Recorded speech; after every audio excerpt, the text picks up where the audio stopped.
வணக்கம். நம்ம சேனலில் சமைக்காத உணவு 10வது நாள் உணவு பற்றி கூற உள்ளேன்.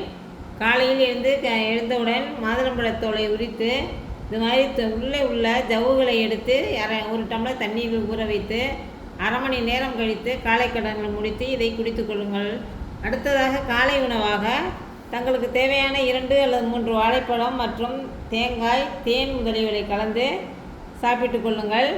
மதிய உணவு என்று எடுத்துக்கொண்டோமானால் கிர்னி பழத்தை எடுத்து தோல் மற்றும் விதைகளை நீக்கி 1/2 கிலோ அளவுக்கு சாப்பிடலாம் ஒரு நபருக்கு. அதை சாப்பிட்டு கொள்ளுங்கள். மதியம் 4 மணிக்கு மேல் பசித்ததென்றால் மாதுளம்பழ முத்துக்களை உரித்து சாப்பிட்டு கொள்ளுங்கள்.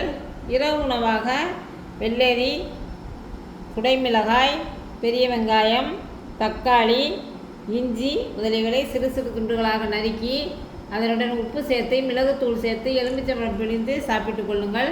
இதுதான் இன்றைய உணவு. இதனுடன் சமைக்காத உணவு நிறைவு பெறுகிறது. தாங்கள் இதை பயன்படுத்தி பயனடைவி தங்களுக்கு பிடித்திருந்தால் லைக் செய்யவும், ஷேர் செய்யவும், சப்ஸ்கிரைப் செய்யவும். நன்றி.